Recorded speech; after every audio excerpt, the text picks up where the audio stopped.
Hi everyone, my name is Tracey Mollet and I'm the admissions tutor on the BA in Film, Photography and Media.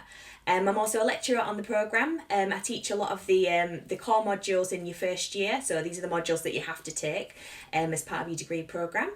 Today I'm going to share with you one of my lectures from one of those modules. This is called Netflix Narratives and Other Stories. And basically I chart the kind of massive changes that have taken place in television since the 1990s, and how television has suddenly become absolutely fantastic. And essentially how it's quite difficult for us to even talk about television as a medium anymore. So yeah, that's what I'm going to share with you today. As I said, this will be from one of your core modules. So this is a topic from one of your core modules that you have to take. This would be in your very first semester of your very first year. So I hope you enjoy it. Let's get started. Okay, so what are we doing today? So today we're thinking about what has happened to television. Since the late 1990s up until the present day and beyond, many scholars and critics alike have started to think that maybe, just maybe, TV is better than the movies. It's generally acknowledged that there's been a substantial rise in the perceived quality of TV. Now, I know that many of you are thinking, well, of course, many of you might be thinking, of course TV's better than the movies. It's fantastic. There's so much choice.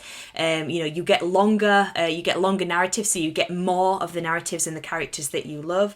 But, up until sort of, toward the end of the 20th century, movies were it. Movies were the centre of people's entertainment experiences. And TV was basically reserved for the news and quiz shows and soaps. And that was kind of it. You didn't get anywhere near the quality of the drama that we're lucky enough to have now. Now, I've called this lecture Netflix Narratives and Other Bingeable Stories, but we're going to start with the other bingeable stories before moving on to Netflix narratives, because we can completely see the evolution of what we'd call the Netflix narrative within these substantial changes in TV that happened around the turn of the 21st century. So our questions for today are: what has happened to television, and why did TV begin to develop in this way? We're also going to be looking to see if we can identify some commonalities in these narratives. And there are actually quite a few. Despite the kind of wide ranges in genres, there are so many similarities between these texts. And we're also going to be asking the question as to what the implications are of these kinds of dramas for audience expectations of TV. So basically, how is this? What's been the impact of these dramas for audience expectations? Because now our viewing habits are moving on to platforms like Netflix and Amazon Prime and Apple TV and Disney Plus. There's been some massive changes in the kinds of TV programs that we're watching. So, let's get cracking. We know them when we see them. Highly bingeable, complex serial narratives. I can't even tell you how long these slides took me. I know that I will have missed some shows here, but basically, these are the main ones, the big hitters, so to speak. So, here we go.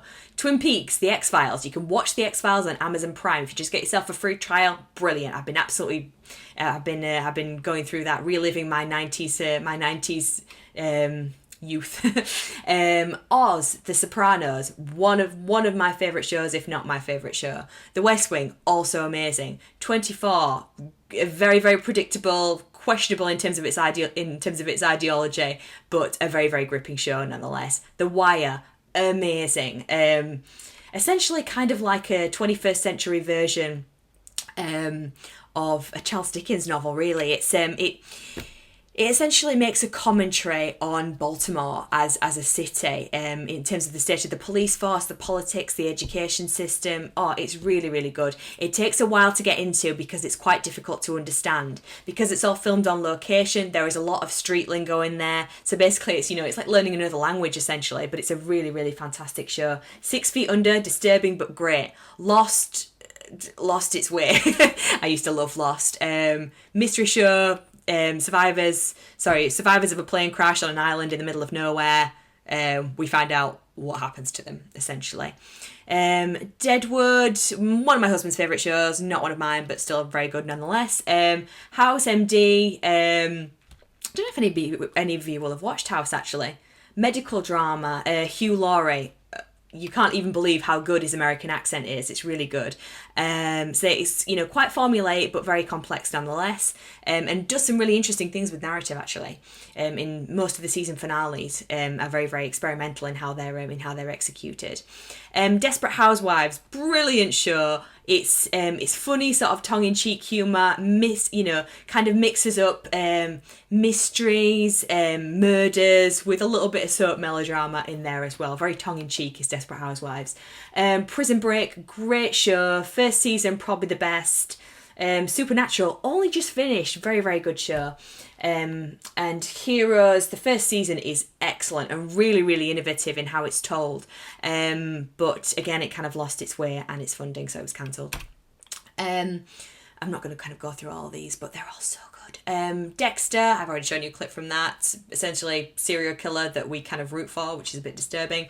Mad Men, 1950s throwback to advertising business on Madison Avenue. Brilliant. Breaking Bad, if you've not watched Breaking Bad, go and just quit this lecture and go watch it now. Actually, we're watching the pilot at the end of the series. You'll probably binge it over the Christmas break if you haven't watched it already. Boardwalk Empire, amazing show set in the 1920s. Production value on it is amazing. The Walking Dead Zombie Apocalypse started in 2010. It's still going, but it definitely shouldn't be. It's not even a probably. It definitely shouldn't be. It should have stopped around season 5, in my opinion. American Horror Story, kind of speaks for itself, to be honest. That's on Netflix. Game of Thrones, obviously a fantasy show, very, very, I'm sure you've heard of it. Homeland, kind of, terrorist type show, starring Claire Danes and Mandy Patinkin. It was good. It probably should have stopped around season 4, in my opinion. Hannibal, just beautiful. Only ran for 3 seasons, and you can kind of understand why when you watch it. Not because it's bad by any stretch of the imagination. It's actually excellent, but it's a bit out there, so to speak. True Detective kind of speaks for itself. Gotham, again, kind of speaks for itself.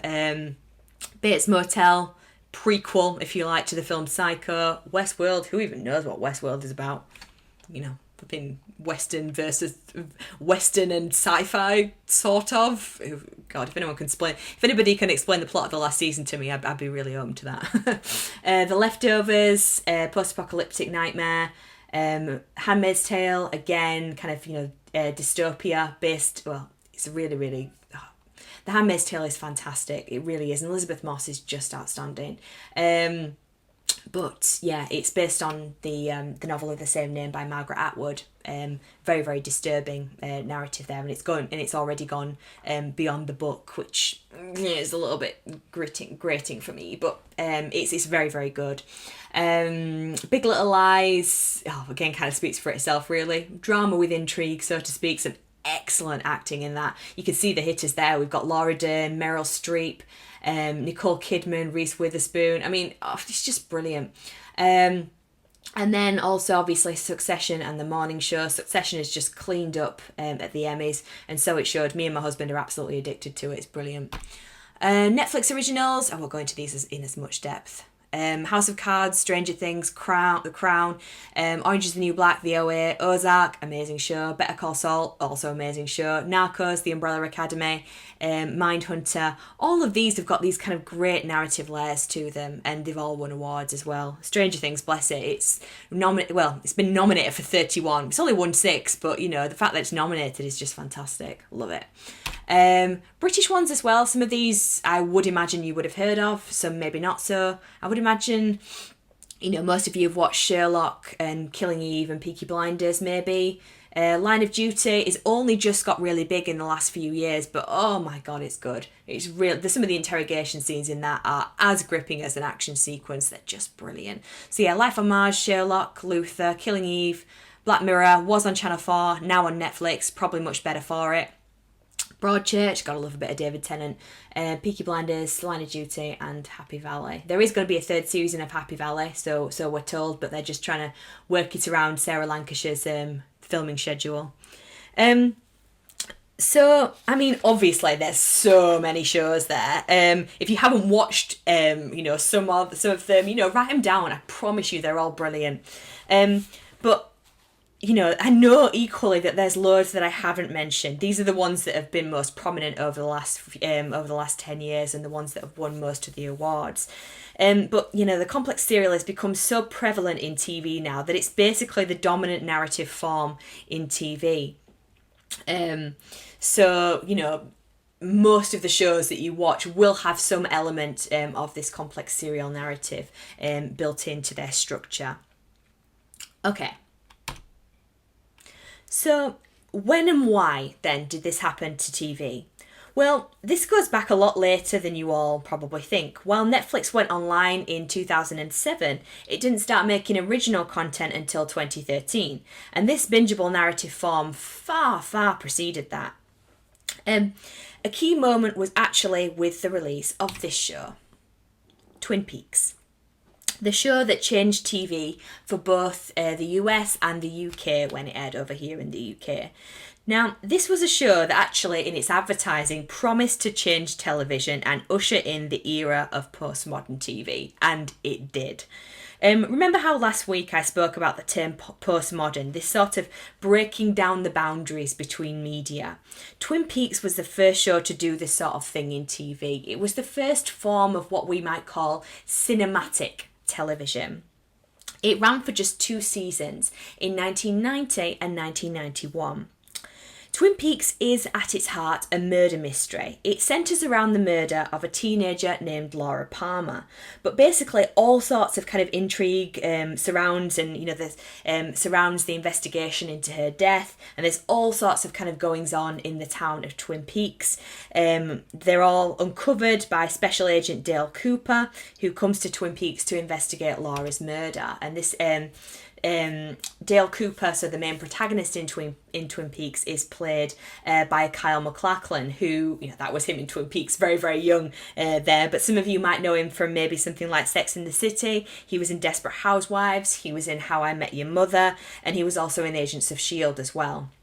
So, these are just, these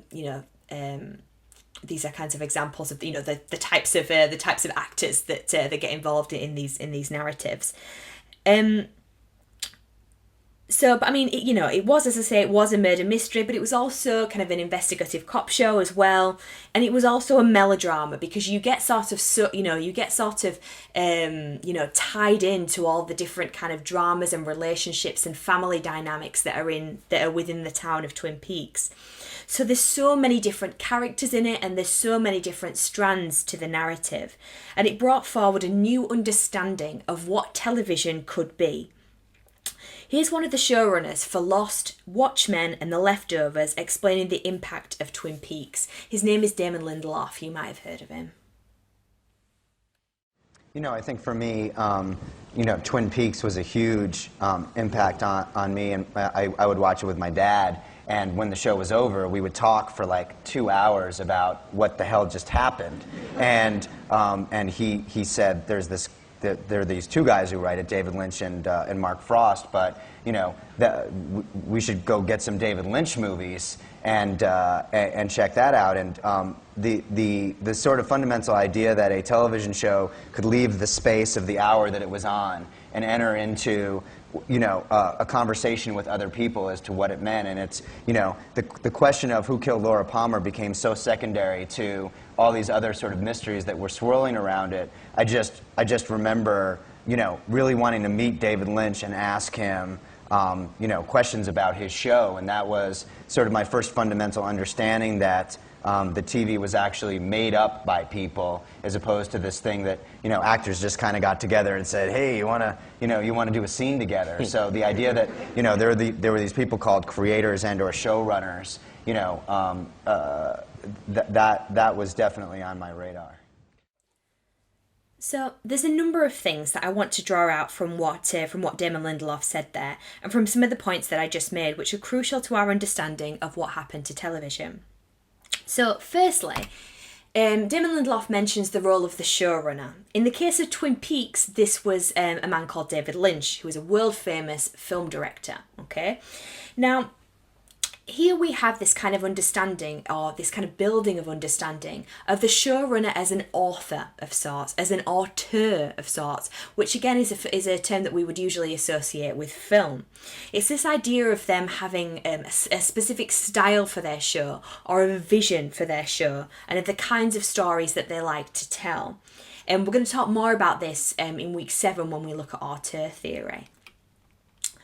Another thing that Damon Lindelof mentioned there was narrative complexity, okay? So Twin Peaks, it was a narrative that had multiple layers and threads, which provoked discussion among its audience. Now, another thing to bear in mind here as well is that obviously at this point in time, it's not just, on demand, you can just watch as many episodes as you like. It's one every week. And sometimes there was an even longer hiatus because of the kind of network and advertising demands on each of the channels, and because of budgetary restrictions as well. So, between each of the episodes, there's a massive gap than what we're used to. So, and this gap was used for people to discuss the narratives of shows like Twin Peaks. Another thing to bring up here is generic hybridity. So the fact that Twin Peaks was all at once, as I mentioned earlier, it was a murder mystery, it was a cop show, it was a melodrama, it was a little bit soapy in places, a little bit teen drama in places as well. So it's kind of a show that's all things to all people. Now, this point about genre, I want you to kind of remember it, clock it, but bench it, because I'm going to talk a little bit more about genre when I address Netflix specifically. But essentially here, we've got Twin Peaks doing something very experimental for the time that hadn't been done before. And the funny thing with Twin Peaks is that it wasn't actually that popular. It had to end after 2 seasons. It was, between 1990 and 1991 is when it aired. And it is quite alienating, to be honest. The music, for example, is absolutely the most annoying thing ever. I've got a clip of the music to show you. This is just one part of the soundtrack, but it's played literally 5 or 6 times an episode. And oh goodness, it just annoys me every time I watch Twin Peaks.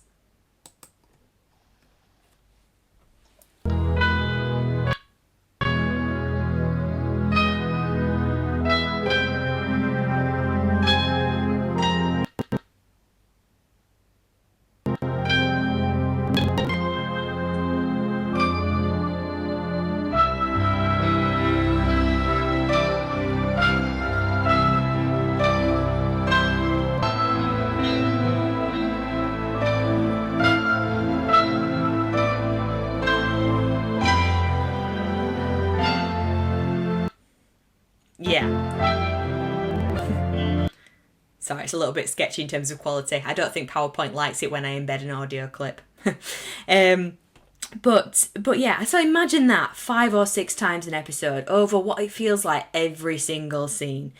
And some of the sequences in Twin Peaks were also a little bit bizarre. And bear in mind that, this was the first time that this kind of complex drama had been introduced to TV. We're quite used to dream sequences now, but these were really, really quite strange and very, very alienating.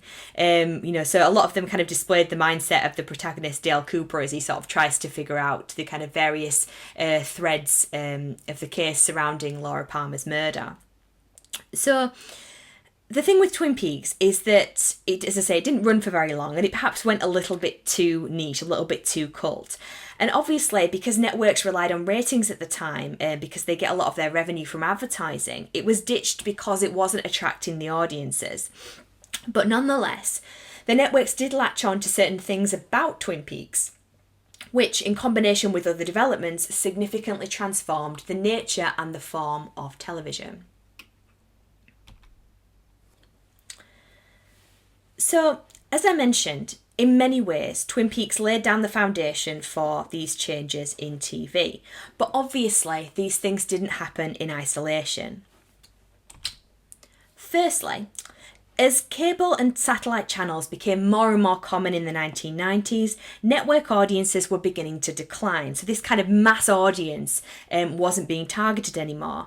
Networks became more concerned with retaining the most valuable audiences. So the ones that, and I quote Yankovic and Leons here, were well-educated, affluent viewers that advertisers were prepared to pay the highest rates to address. So they're starting to target a different kind of audience here.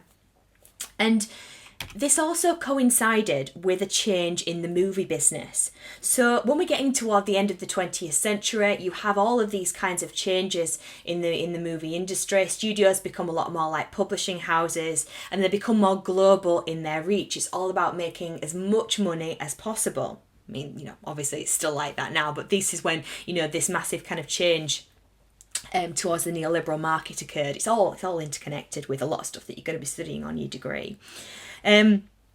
So, at the end of the 20th century, you have the extinction of the middle class movie and the rise of the teen blockbuster, which is so very common now, obviously.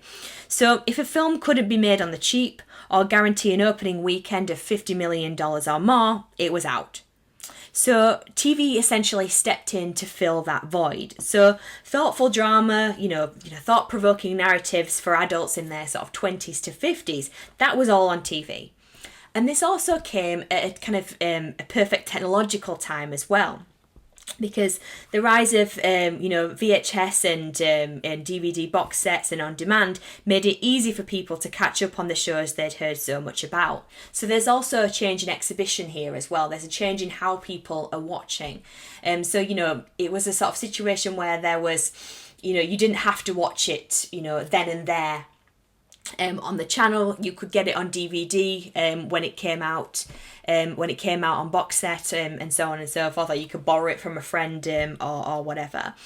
So you can kind of see the beginnings of this on-demand TV culture kind of really sort of coming through at the turn of the 20th century. Speaking of kind of changes in technology here as well, this was also a forerunner here in provoking these changes in TV. To quote McCabe and Akas here, innovations in production techniques enabled TV series to produce visual effects similar to the ones that were only once seen in Hollywood movies. Moreover, these kinds of wealthy middle-class audiences also invested money in increasing the quality of their home viewing experience with, buying widescreen TVs and surround sound and so on. So the narratives had to keep up with what the medium could do. There were more special effects, there was more, there was a significant depth of field, there was location shooting, all of this kind of stuff factored into to changing the way that TV looked. Now, initially, this sort of TV was linked to the fantastical genres of science fiction, fantasy and horror, known collectively as telefantasy. And it was epitomised in texts like Twin Peaks, as I mentioned, The X-Files. Anyone seen The X-Files? Love The X-Files. Totally binging that at the moment, as I said earlier. And Buffy the Vampire Slayer. But basically, networks began to recognise that some of these genres were perhaps a little bit alienating.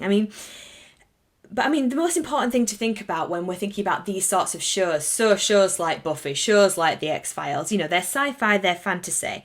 And these sorts of shows immediately demand a complex world, right? Sci-fi and fantasy, they take us to another world with its own set of rules and fantastical creatures and characters. But we have to acknowledge that these are a bit alienating for a mass audience, or they were at the time. That's one of the really kind of striking things about Game of Thrones is that, telefantasy, which it definitely belongs to that kind of genre, it's usually really quite a niche audience, but, Game of Thrones just grew in reputation and became so absolutely massive that it's really sort of opened the eyes of TV audiences to the excellent depth of narrative within telefantasy.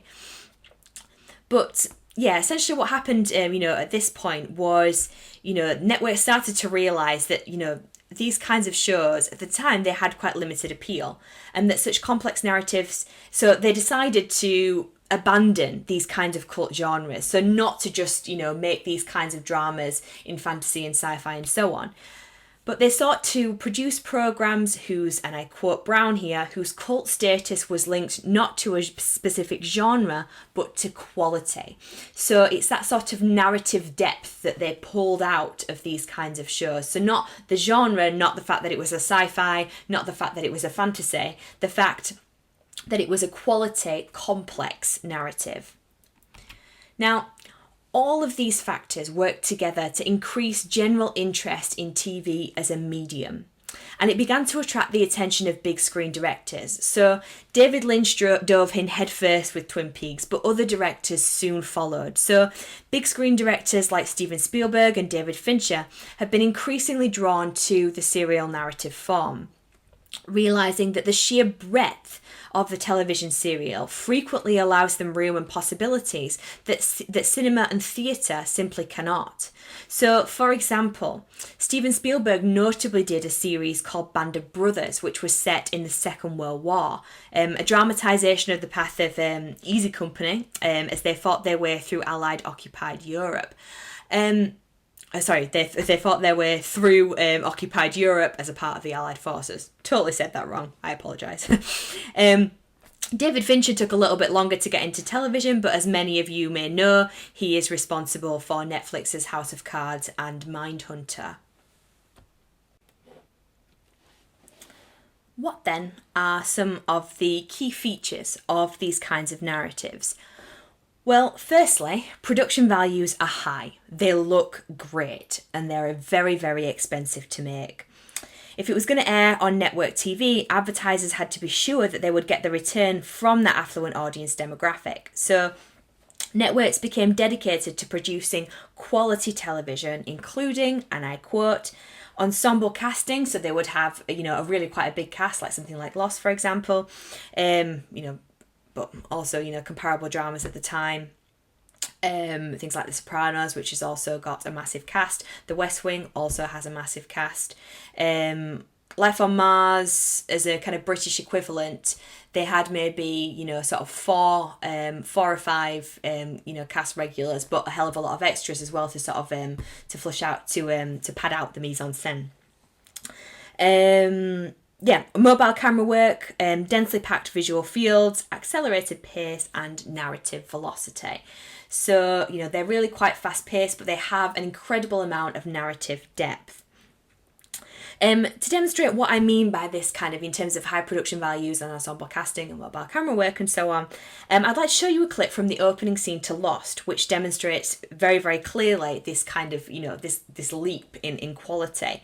Lost was, and to be honest, it possibly still is, and holds the record for the most expensive pilot episode ever made.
Hopefully you'll be able to see some of what I mean there in terms of the high production values. You know, it's all shot on location, which I'm sure you can tell. It was all shot in Hawaii. And you have an enormous cast there, loads and loads of extras, as well as cast regulars. You might have been able to kind of point at, you might have been able to see a few of them who were kind of cast regulars, just in that short clip that I showed there. Particularly Jack at the front there, played by Matthew Fox, who was obviously the main focus of that particular clip. You know, you have this absolutely, massive fuselage from a plane. You know, you have the propeller. I'm not even sure it's called a propeller, whatever it's called. Going around there, a source of danger. You have all this kind of smoke going on. There's just an enormous amount to take in that one clip there. You know, people people panicking. It looks incredible. It looks a very, very kind of realistic setting there. But I mean, it goes even further than this. It goes even further than these high production values. You know, as demand for these kinds of cult or quality TV dramas increased, audiences became willing to pay an additional fee. So, above and beyond, just your normal networks, people became willing to pay a bit more money to watch a different kind of show with what Nelson has called an enhanced visual style, so to speak. The remit for this, the market for this, was taken up by HBO, who toward the end of the 20th century began to build their reputation for a higher standard of television entertainment. They branded themselves on that whole thing that they're not TV, they're HBO, they're home box office. Shows like The Sopranos, like 6 Feet Under, The Wire, Boardwalk Empire, and then obviously Game of Thrones, they deliberately look to cinema for their aesthetic and narrative inspirations, and they flaunt their ability to show more risque and explicit content than you could feasibly get away with on a broadcast network. In these sorts of shows, as we can see on the top there, shots are well crafted. That's one of my favourite Game of Thrones shots. Shots are well crafted. Visual style is brought to the forefront to create a very specific mood. Now, this is something that I particularly want you to bear in mind when you come to watch Peaky Blinders and Stranger Things. High budgets also afford highly paid star performers who are often a draw to the show itself. Think, cringe, about the way in which Netflix used Kevin Spacey, for example, to promote the first series of House of Cards. Or, a much nicer thought, although maybe not for his character, R.I.P. Ned, the way in which HBO used Sean Bean to attract audiences to Game of Thrones. I'm just going to show you a clip of the promo for the very first episode, very first season, if you like, of Game of Thrones to show you what I mean here. I, Eddard, of the House Stark, Lord of Winterfell and Warden of the North, sentence you to die. I saw what I saw. I saw in White Walkers. You understand why I did it? He was a deserter. The man who passes the sentence should swing the sword. Was it true he saw the White Walkers? The madman sees what he sees. Lord Eddard Stark, I would name you the Hand of the King. I have no choice. That's what you tell your family. Tell yourselves. That's what men always say when honor calls. You do have a choice, and you've made it. You might not have my name. You have my blood. Bastard boy with nothing to inherit. Off to serve in the ancient order of the Night's Watch. Next time I see you, you'll be all in black. It was always my colour. You were never afraid. There's nothing to be afraid of. You've chosen your opponents wisely. I have a knack for it. The Targaryen girl convinces her horse lord husband to invade. We won't be able to stop them. Get it over with. Cut her throat. We commit murder on the word of this man. I'm a purveyor of beauty and discretion. All desires are valid. Jury. To a man with a full purse. We've come to a dangerous place. I was trained to kill my enemies. As was I. Everybody knew what this place was. No one told me. Well, Lord Snow, it appears you're the least useless person here. Perhaps I was wrong to distrust you. Distrusting me was the wisest thing you've done since you climbed off your horse. You think it's honor that's keeping the peace? It's fear. Fear and blood.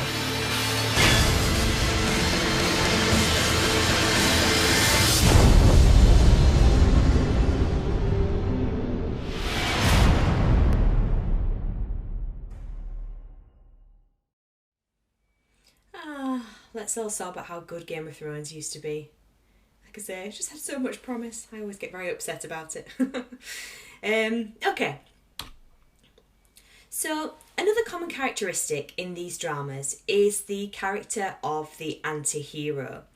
We spoke a little bit about this when we sort of thought about the kind of character archetypes that you get in things like the hero's journey. But for me, I think these kinds of characters are a particular feature of these complex serial narratives. So the anti-hero is someone who is a protagonist, but they're lacking in traditional heroic qualities. They will still have, good intentions at heart for the most part, apart from maybe Frank Underwood, but they're afflicted by hamartia, so a flaw in their character, be it a desire for money or power or knowledge, which dramatically complicates matters. So these characters are often morally irredeemable, but this makes them very unpredictable and very, very interesting to watch. So these shows usually unfold around these transgressive primary characters.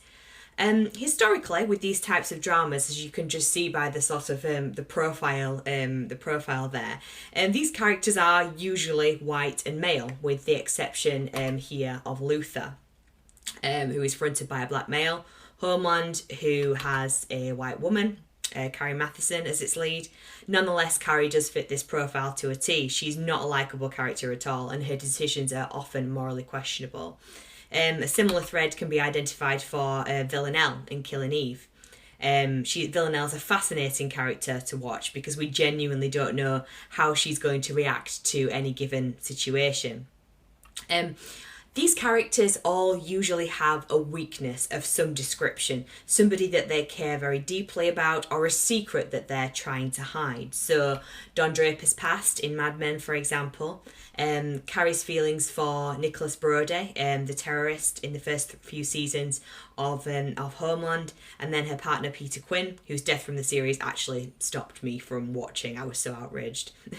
And then obviously her loyalty to Saul, who's played by Mandy Patinkin, but hardly ever concerned for her daughter. Sigh, you're so unlikable, Carrie. Jack Bauer, his daughter Kim is definitely his weakness and is often the thing that he has to sacrifice for his love of his country. Walter White, his cancer and his family and his general kind of the secrecy that surrounds him cooking meth and being essentially being a drug lord. And eventually his concern for his partner Jesse. Dexter Morgan is a serial killer, and that's his secret, which he has to keep from his sister Deb. Tommy Shelby, his feelings for his wife Grace and his son and his loyalty to the other Peaky Blinders is a massive weakness for him. Tony Soprano, his loyalty to his family and to the mob, which is often at the expense of his mental health. Jack from Lost is a reluctant leader of the survivors. His weakness on the island is his lack of faith and his feelings for fellow survivor Kate. Marty Bird in Ozark is a horrific person. He's not likeable in the slightest, but he convinces himself he's doing things for the right reasons. He's to keep his to secure a future for his family. And then also obviously Luther. I've got a clip here in which Idris Elba talks about the character Luther and what makes him so compelling. Henry Madsen, who's the villain in question, while attacking Luther, falls and ends up hanging over an abyss, over a precipice.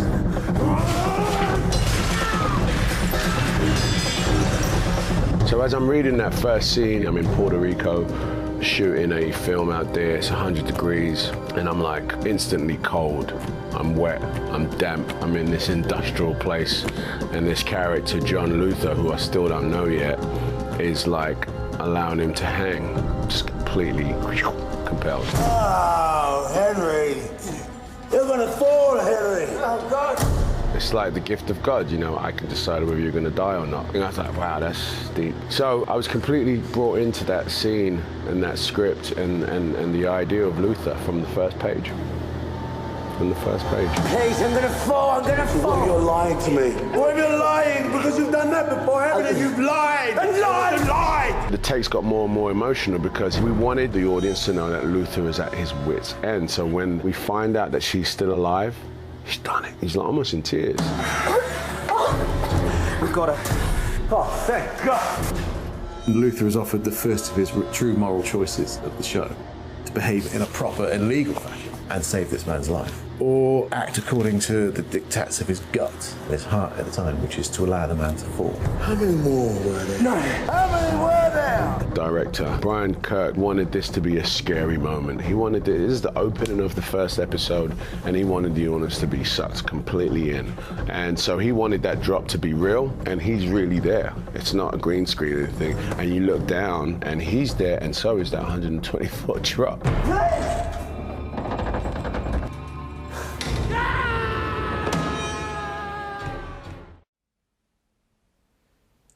Hopefully you can kind of see what I mean there, hearing Idris Elba talk about the character John Luther. You know, it's this whole idea of him as an anti-hero. He's playing God. During that first sequence, he has as Neil Cross says there, one of many kind of moral choices that come across his path throughout the series, and this is just the first season. And he chooses and he opts to act according to his own personal moral compass and not according to the law, which is quite surprising, obviously, given that he is a police officer, and being a police officer it's not good for him, it's not good for his health. So again, it kind of brings out all this very unpredictable side of him, which makes him a very, very compelling character to watch. Another key textual feature here is what Mattel has termed narrative complexity, okay? So remember how I said that Twin Peaks was complicated, right? There was all sorts of different kind of narrative threads going on at one time. Well, this is exactly the point with these complex serial dramas. At its heart, narrative complexity is effectively a redefinition of the episodic form of television. It, and I quote, "It rejects the need for plot closure within every episode that typifies conventional episodic form. Narrative complexity foregrounds ongoing stories across a range of genres." So, what does this mean? It effectively means that within any given season of one of these shows, nearly every episode advances the season's main narrative arc, while still offering some episodic coherence and mini resolutions within one particular episode. So, for example, in Game of Thrones, the kind of longer narrative arcs concern Jon and his kind of battle against the White Walkers. That's kind of another, that's one of the kind of main narrative threads of Game of Thrones. Who is gonna end up on the Iron Throne? That's another one, and all the kind of political intrigues that go into that. Across the series, so that is a bigger, longer narrative arc that is served by each individual episode. Or Daenerys coming back to Westeros as well. That's another kind of longer narrative arc that is tackled within Game of Thrones. However, within each episode, there is still some coherence between and some resolutions within an episode. So I'm thinking here, the easiest ones to see here would be something like the Battle of the Bastards episode, which has its own resolution within the episode, or the Battle of Blackwater, or something like that. Each of these have their own resolution. They have an ending within the episode itself, while still continuing to advance those longer narrative arcs. And what I want to do is kind of come back to this idea, because this is a main difference, I think. This idea of a mini resolution, this is quite a difference between the shows that are produced for network TV, and even to a certain extent, as I've mentioned there, for HBO, something like Game of Thrones, and Netflix. But yeah, as I say, I'll get back to this in just a moment. But I mean, this is kind of, you know, presupposing a certain method of watching, so to speak. So HBO's shows, for example, were released week on week. When they were first released, you couldn't binge watch them at first. When they are first released, they are released week on week. So there is a gap in between each individual episode. There is none of this kind of planned binging that goes on when you're watching Netflix. Another kind of part of this idea of narrative complexity is this idea of a narrative special effect. And this effectively means that the narrative structure draws attention to itself, and it can even be built into the core scenarios of programs. So 24, for example, is often heralded for its real-time narrative structure, which equates to both story time and discourse time. So within any episode of 24, as we can see with the screenshot I've included on the right there, every episode effectively has an hourly deadline. And audiences are constantly made aware of what time it is. So how long Jack Bauer has got to do X, Y, and Z. How long one of our antagonists has got to do X, Y, and Z, for instance. So we're constantly aware of what time it is, which kind of gives this sort of sense of urgency to the narrative going forward. And 24, as we can see there, it puts time at the very, very centre of its narrative structure, and uses split screen so the audience is aware of what multiple narrative threads what is happening concurrently, what is happening at the same time. So it draws attention to its narrative threads and draws attention to the kind of time links between them. Another kind of example of a narrative special effect might be, for example, if there's a massive unforeseen plot twist that causes the entire series to effectively reboot. So something like the death of Buffy at the end of series 5 in Buffy the Vampire Slayer, or the replacement, so to speak, of Frank Underwood's character with Claire Underwood in House of Cards. It gives a bit of a different dynamic to the show. Or something like the introduction of time travel into the show Lost, which kind of opens up a whole host of different narrative possibilities. Another kind of form of narrative complexity could be, for example, the inclusion of dream or fantasy sequences to explore the possibilities of character development, or perhaps they might try and kind of retell the same story from multiple different perspectives. I'm going to show you a short clip right now from The Sopranos, which was exceptional at using dream sequences to give an insight into what was going on in Tony Soprano's head at any given moment. The thing about Tony Soprano as a character is that because he is always at the centre of whatever kind of power plays are taking place, he rarely shared his feelings on screen with any character. He becomes increasingly estranged from his wife and from his family. There's certain things that he daren't talk to his wife about or his children about because it might put them in danger. He rarely confides with people from his mob because he's worried about power plays that might go kind of behind his back, and he might kind of get removed, so to speak, as the leader of the mob. He does go to therapy sessions, which do allow us some kinds of insight into his character, but again, there is also a limit to what he can share with his therapist, because that would also put her in danger and make her complicit in some of the things that he got up to. So dream sequences was a great way in which we could try and figure out what was going on inside Tony's head. I'll show you what I mean just now.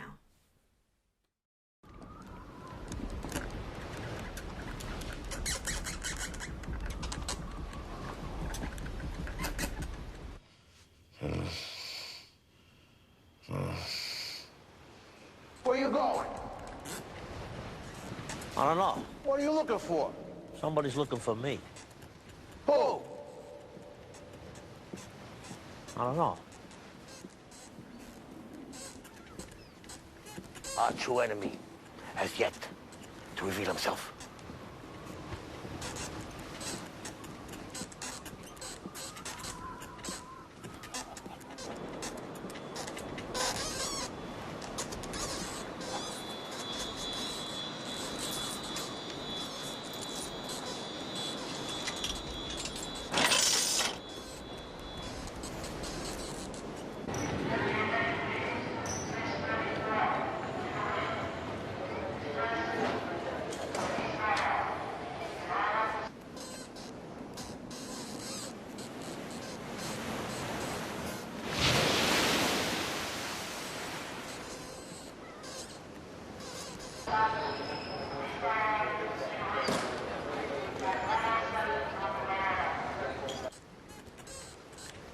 Three hearts and a 7.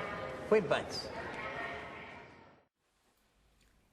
Hopefully you can kind of understand what I mean there in terms of these dream sequences. They are, The Sopranos did become known for its dream sequences, and they're really, really quite surreal in their nature, as hopefully you could tell from that dream sequence. You know, you have Tony who's on this random pier. He's walking forwards, but he's not going anywhere. Silvio next to him, kind of almost like on like an airport sort of travelator, kind of says something to him, and then he kind of goes off into the distance. The camera work is all off kilter as well, which kind of gives the impression that something's not quite right, and that what we're seeing isn't reality. And then we have the point of view camera as well, as he looks through the viewfinder into this random station where Tony and Paulie are playing a game. This particular episode has 6 dream sequences within it, and they all kind of fit together. Essentially, it's Tony is trying to figure out who's betrayed him, and that is in fact revealed to him at the end of the episode. I won't say who it is, just in case somebody decides to go away and watch The Sopranos. I don't want to spoil it for you. Now, as I mentioned at the beginning, often this kind of lack of explicit storytelling cues and signposts creates moments of disorientation. And these make viewers engage more actively to comprehend the story. So, you know, from that dream sequence, for example, you know, people basically had to kind of, you know, they were talking about Tony's dream sequences with their friends and family and with their colleagues at work, because you had to try and figure out what on earth was going on, because sometimes they are incredibly surreal. They're not immediately obvious. So it has that kind of narrative depth and complexity that provokes that kind of discussion. And indeed, you know, at this kind of time when you're sort of getting from the end of the 1990s, we're going into the early 2000s here, people are increasingly moving online to, you know, like-minded fans of these shows to try and figure out what it is that's going on, to try and figure out the plot together, so to speak. But yeah, I mean, these kind of lack of cues and signposts, as I mentioned, they create moments of disorientation. They ask viewers to engage more actively to comprehend the story, but more importantly, they reward regular viewers who manage to master each programme's internal conventions of complex narration.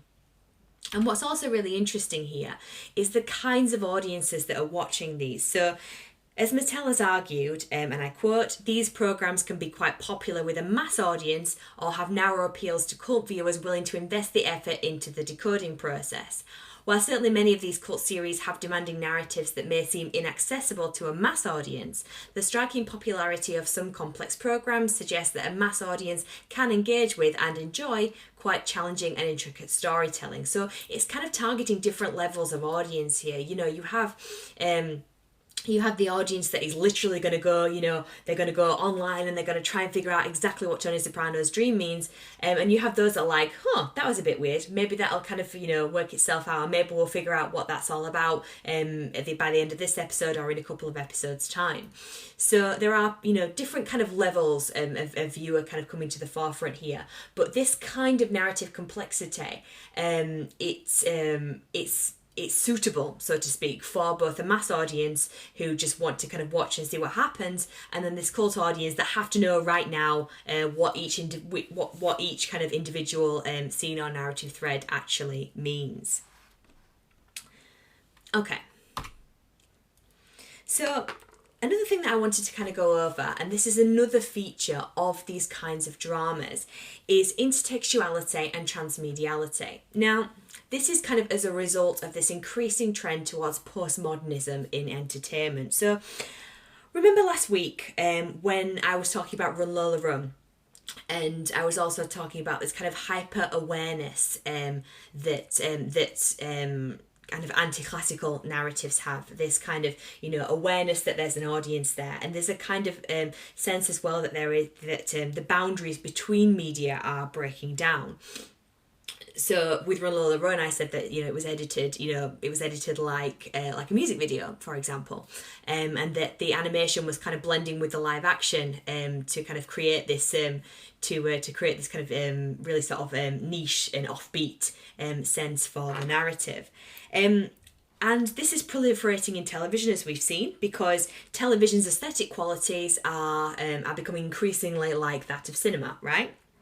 And you know, even to the other end here, we're kind of entering into an era where cinema itself is increasingly following the style and structure of serialization, of episodic form, with films like Star Wars and Lord of the Rings and The Hobbit and Harry Potter and The Hunger Games and Divergent and so on, and even something like the MCU as well.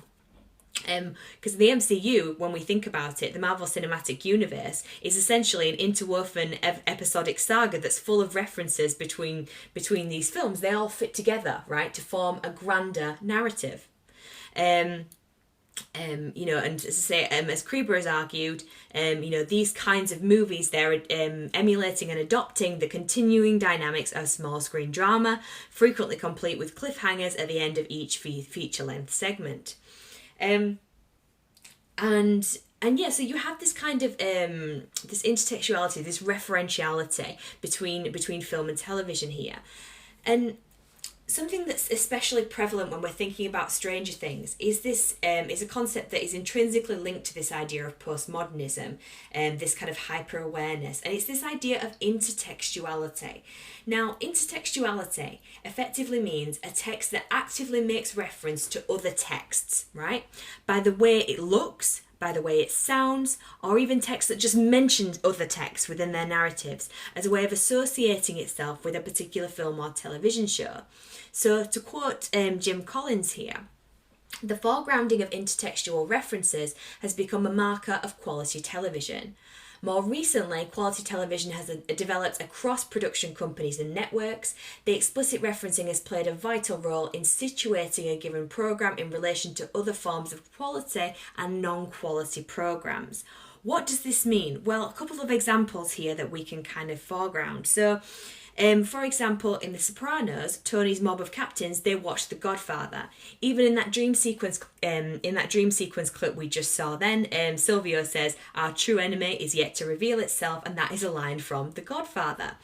The boys in Stranger Things, they love and make reference to Star Wars, which is similar in terms of its kind of generic conventions to Stranger Things itself. You know, you have a young person in Stranger Things. You have Eleven, a young girl who has telekinetic abilities, and within Star Wars you have Luke, who is able to use the Force to defeat his enemies. So you know, you have this kind of very similar narrative structure in that kind of ways. And the boys in the first series of Stranger Things make reference to Lando Calrissian.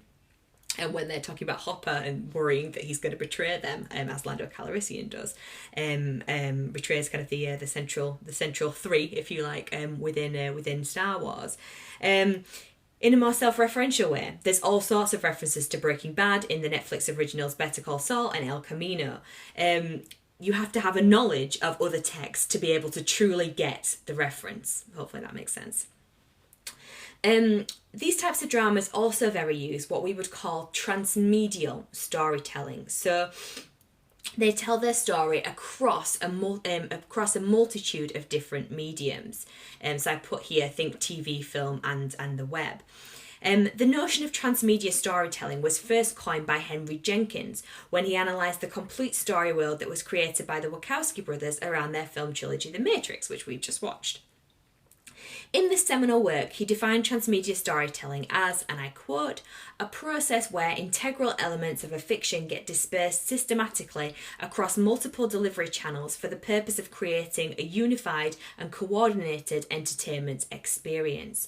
So it's just the way you have your main text, obviously, you have your main television narrative which you watch either on HBO or on Netflix or whatever. But that story extends and expands across multiple different mediums. So there might be a spin-off film, something like El Camino, for instance. This is a spin-off of Breaking Bad. Or you might have, for example, some kind of web-based content that people can watch. You might have a supplementary YouTube video or a supplementary YouTube channel that you can watch. And that kind of provides, you know, extra additional elements of the story that fans and viewers of the show can access. For example, Lost was one of the kind of the first shows to do this. I've been talking a lot about Lost today, but it was groundbreaking in what it did for television narrative.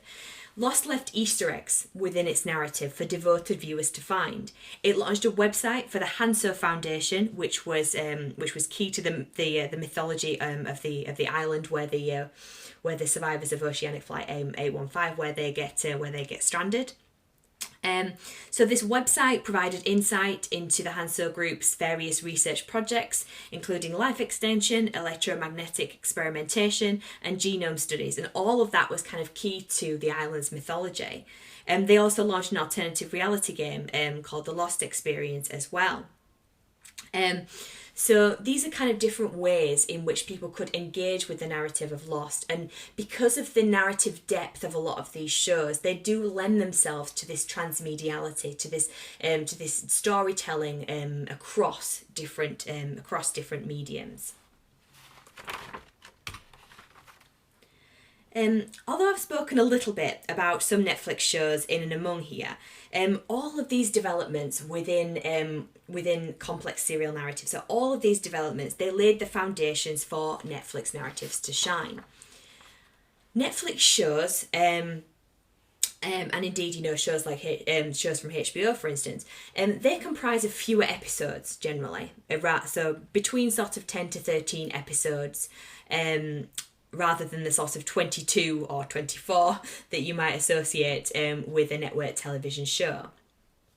They can last the full hour, or even go over the hour because of the lack of need to accommodate commercials within the structure of the show.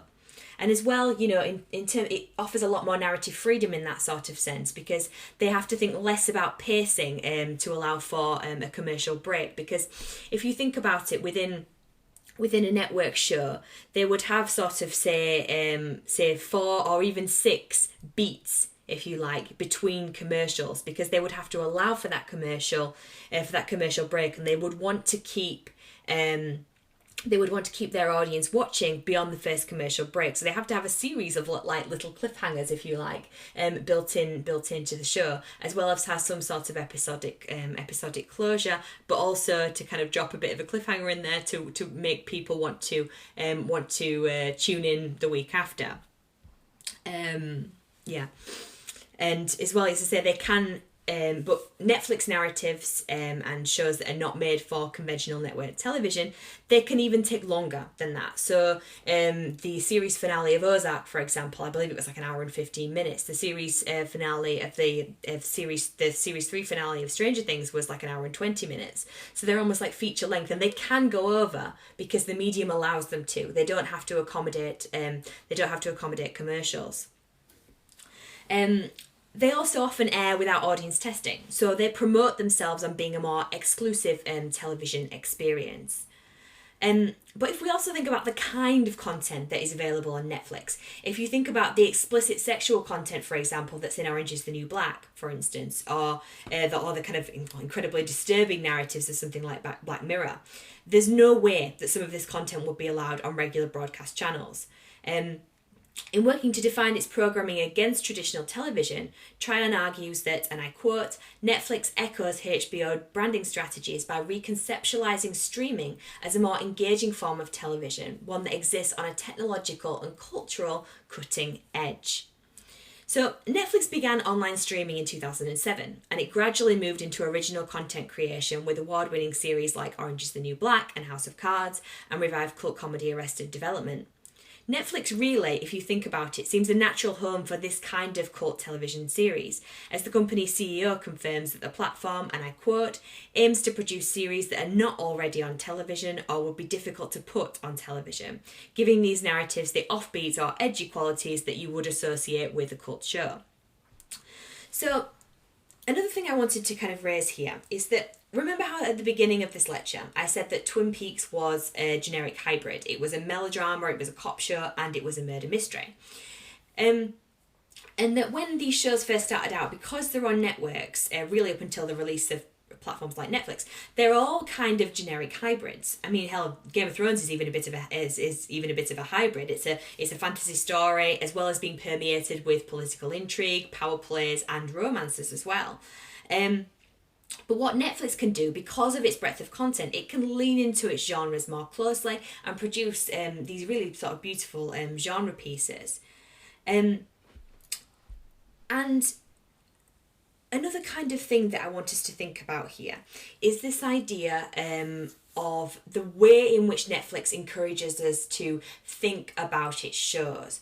So remember when we were speaking about this idea of narrative complexity and the fact that narrative complexity, it kind of engages these longer form narrative arcs while also having some kinds of resolutions at the end of each episode.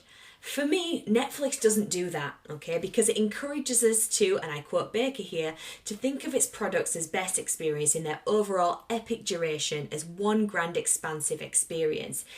It expects us to binge watch its narratives. So there is a lot less of this kind of mini episodic resolutions. There are very few resolutions in any one episode of a Netflix series. And in doing this, to quote Jenna here, it gives viewers more autonomy over content, and it satisfies their desire for a pure text that is not distinctly not part of the television flow. So Netflix actively promotes this kind of immersive binge viewing as the correct way for audiences to engage with its shows. So, as well as doing all of these kinds of things that we would expect from a bingeable narrative, so you have subversive central characters at the hearts of these narratives, you have narrative complexity, you have these narratives that draw attention to themselves in some way, shape or form. Orange is the New Black on here, for instance, it has flashbacks that kind of provide us some insights into character, and that's how it tells its stories. So as well as doing all of these kinds of things that we would expect from a bingeable narrative, or high production values as well, that's another thing there. Netflix is very, very careful to plant a dangling clause right at the end of its episode, so sort of within the last sort of 5 to 10 minutes, so to speak, so that we carry it over onto the next one, so that we want to keep on watching. We want to remain in this story world. Now, this is very much associated with Brunston's argument on binge watching here.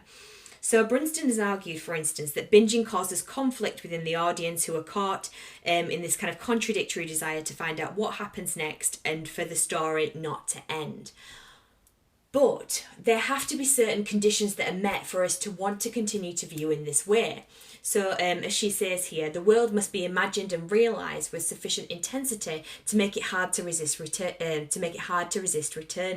And there are aesthetic preconditions associated with production value, script, and performance with the reward return. So, these shows have to build a world of sufficient quality for us to want to keep on watching in this way. And Netflix narratives do that. They have immensely high production values. They have all these kind of complex transgressive characters that we can't predict what they're going to do next. So it wants us. They make us want to keep on watching. But as well as doing all of that stuff, all of these kind of high production values and so on, Netflix narratives always kind of plant in that dangling clause just before you're about to finish watching an episode, so you are encouraged to think of it as part of a longer, more epic form of narrative.